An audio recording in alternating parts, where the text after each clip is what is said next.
gran saludo para todos. Vamos a continuar con el curso de señales y sistemas en tiempo discreto.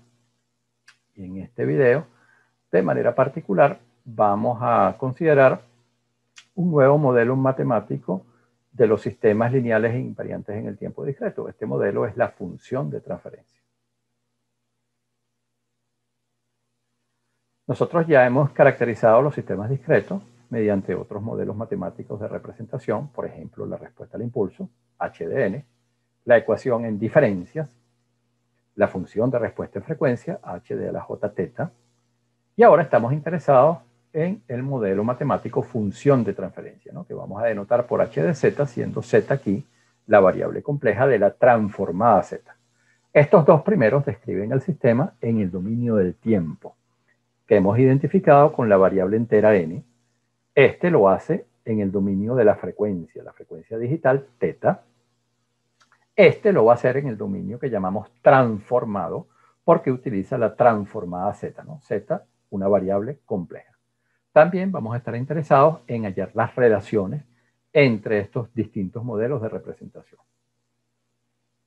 Okay, vamos con la definición de la función de transferencia que nos va a permitir representar un sistema discreto, lineal e invariante en el tiempo. Y ese modelo de representación lo vamos a denotar por h de z. Ok, entonces esta h de z, función de transferencia, se va a calcular como la transformada z de la salida entre la transformada z de la entrada cuando las condiciones iniciales son idénticas a cero. Entonces estamos interesados exclusivamente en una descripción externa, una descripción entrada-salida. ¿Cómo vamos a obtener ese modelo matemático, ¿no? La expresión analítica de h de z? Bueno, vamos a presentar tres procedimientos. El primero de ellos es a partir de la definición, ¿no? Que venimos de presentar. Entonces nos dan la entrada, una expresión analítica de x de n, una expresión analítica de la salida de y de n, calculamos las transformadas z respectivas, efectuamos el cociente de esta manera, transformada z de la salida entre la entrada, y eso nos va a dar la función de transferencia. Entonces, esta es una manera de hallar la función de transferencia si conocemos las expresiones analíticas de la entrada y la salida. Ahora bien, si lo que conocemos es la respuesta al impulso, también podemos hallar h de z simplemente calculando la transformada z de la respuesta al impulso. Eso nos va a dar el mismo modelo matemático, función de transferencia aquí, que si aplicamos la definición. Y la tercera forma de hallar la función de transferencia es a partir de la ecuación en diferencias que modela el sistema discreto. Entonces aquí vamos a hallar la transformada z de la salida. Aquí tenemos una versión desplazada en el tiempo, una cantidad k de la salida. Aplicamos la propiedad de desplazamiento, que nos va a dar z a la menos k por y de z. Y aquí tenemos una versión desplazada en el tiempo de la entrada. Entonces aplicamos nuevamente la propiedad de desplazamiento. Entonces estas expresiones, y de z, z a la menos k y de z y z a la menos k x de z, las reemplazamos en la ecuación en diferencia y obtenemos esto que está acá, que les repito. Ahora vamos a aplicar la definición. Vamos a hallar el cociente entre y de z y x de z. Y si hacemos eso, obtenemos este resultado. Entonces, fíjense que por simple inspección, entonces, de los coeficientes de la ecuación en diferencia, nosotros pudiéramos hallar, entonces, la función de transferencia. Si nosotros estas dos sumas las desarrollamos, vamos a obtener estos polinomios. Polinomios en la variable z, pero aquí con exponentes negativos. Nosotros pudiéramos llevar esto a exponentes positivos y adicionalmente factorizar el polinomio numerador y factorizar el polinomio denominador. Estas raíces del polinomio numerador son los ceros de la función de transferencia y las raíces P1, P2 hasta P sub n del polinomio denominador son los polos de h de z, ¿no? Los polos de la función de transferencia. Ok, vamos a relacionar ahora la propiedad de estabilidad con este modelo matemático de representación de un sistema discreto, ¿no? La función de transferencia. Entonces nosotros sabemos que un sistema LTI discreto será B y BO estable, ¿sí? Entrada acotada, salida acotada, si su respuesta al impulso es absolutamente sumable. Entonces esta condición se expresa matemáticamente de esta manera. Entonces, un sistema B y BO estable, en términos de su función de transferencia, va a cumplir con que todos sus polos están localizados en el interior del círculo unitario. Entonces, un sistema BIBO estable tiene su respuesta al impulso absolutamente sumable y eso equivale a tener todos sus polos en el interior del círculo unitario. Siendo el círculo unitario este círculo que está centrado en el origen y que tiene radio 1 ubicado en el plano Z, ¿okay? En el plano de la variable compleja Z. Entonces todos los polos deberían estar dentro de este círculo y si eso ocurre, el sistema es estable. ¿Cuál es la relación entre la función de transferencia y la función de respuesta en frecuencia? Entonces la función de transferencia h de z, la función de respuesta en frecuencia h de la j teta, se van a relacionar mediante este cambio de variables. La función de transferencia describe el sistema en este plano complejo Z. La función de respuesta en frecuencia lo hace sobre la circunferencia. Porque recuérdense que a la j teta es un número complejo que tiene magnitud 1 y teta, cuando vimos el tema de función de respuesta en frecuencia, la función de respuesta en frecuencia es periódica de periodo 2pi. Entonces cuando teta varía entre 0 y 2pi, describimos la totalidad de esta circunferencia de radio 1. Entonces, h de z en todo el plano complejo, el plano z, h de la j teta opera aquí, sobre la circunferencia. Eso matemáticamente. Vamos ahora a ver cómo podemos interpretar la operación de convolución utilizando la transformada z. ¿Okay? Cómo podemos convolucionar en el dominio de la variable z. Entonces, partimos de una descripción temporal, tenemos el modelo respuesta al impulso del sistema, nosotros sabemos que si conocemos la respuesta al impulso, podemos hallar la respuesta forzada ante cualquier entrada de x de n mediante la operación de convolución. ¿Okay? Entonces, este operador asterisco nos permite referirnos de manera sencilla a la operación de convolución, operación que matemáticamente se expresa mediante una suma, ¿no? Entonces la operación de convolución viene dada por una suma desde m igual menos infinito a más infinito de x de m por h de n menos m.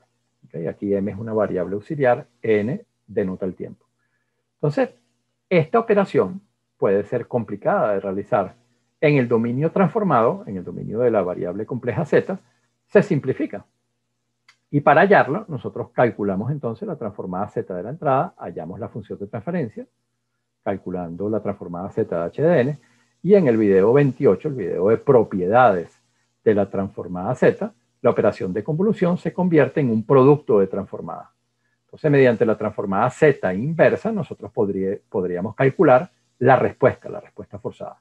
Este camino, por lo general, es más sencillo que hallar la convolución directa, ¿no? A partir de la definición, esta suma. ¿Por qué? Bueno, porque aquí estamos trabajando a nivel de operaciones matemáticas algebraicas. Y eso por lo general es más sencillo que trabajar con este tipo de expresiones, ¿no? Esta suma.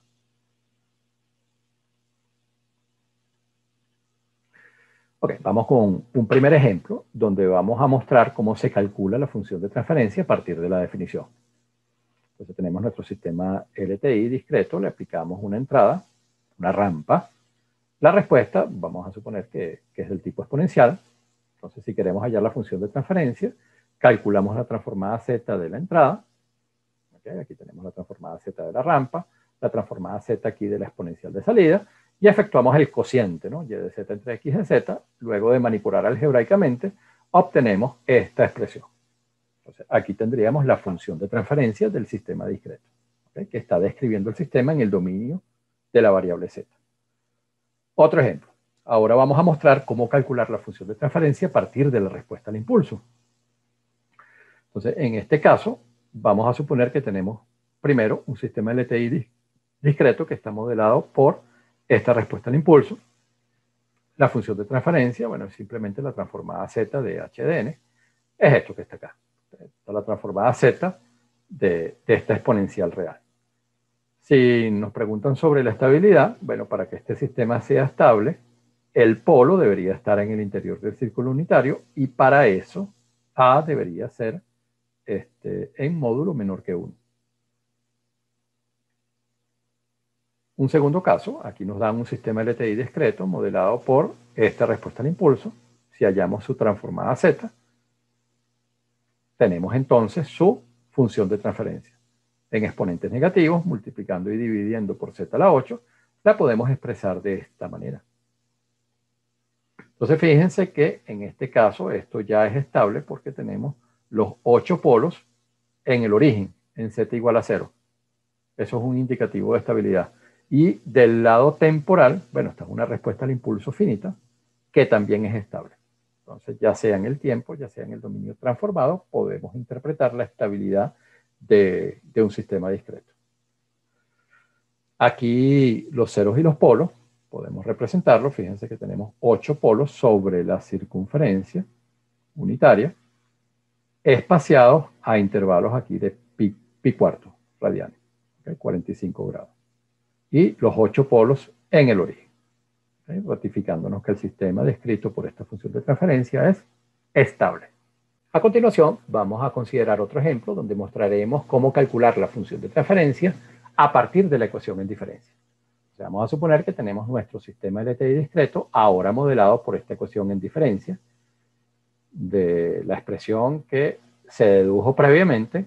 Nosotros podemos hallar entonces la función de transferencia por simple inspección de los coeficientes de la ecuación en diferencia. ¿Okay? Nosotros aquí notamos, por ejemplo, este es A sub 1, este aquí, el menos 1, es A sub 2, aquí tenemos B0 y aquí tenemos B1. ¿Okay? Entonces, como L es 1 y N es 2, entonces, bueno, podemos sustituir y hallar la función de transferencia, que en este caso viene dada por esta expresión. Recuérdense que esta es con exponentes negativos de z. Nosotros podemos multiplicar y dividir por z al cuadrado y la convertimos en exponentes positivos. Aquí podemos factorizar el polinomio numerador y el polinomio denominador, de manera que aparezcan los ceros y los polos. Entonces, hay un 0 en el origen, otro en menos 1, y hay 2 polos en 1. ¿Okay? Entonces, gráficamente, tenemos esto que está acá, ¿no? Un 0 en el origen, un 0 en menos 1, y 2 polos en 1. Adicionalmente, pudiéramos representar esta ganancia aquí, ¿okay? Esta constante 0.5, utilizando esta cajita sobre el eje real del plano Z. Entonces, esta representación, diagrama de ceros y polos, con su ganancia aquí, nos da la misma información que la función de transferencia. Entonces, son modelos que pueden intercambiarse. Les agradezco infinitamente la atención que me han dispensado. Les deseo un muy feliz día.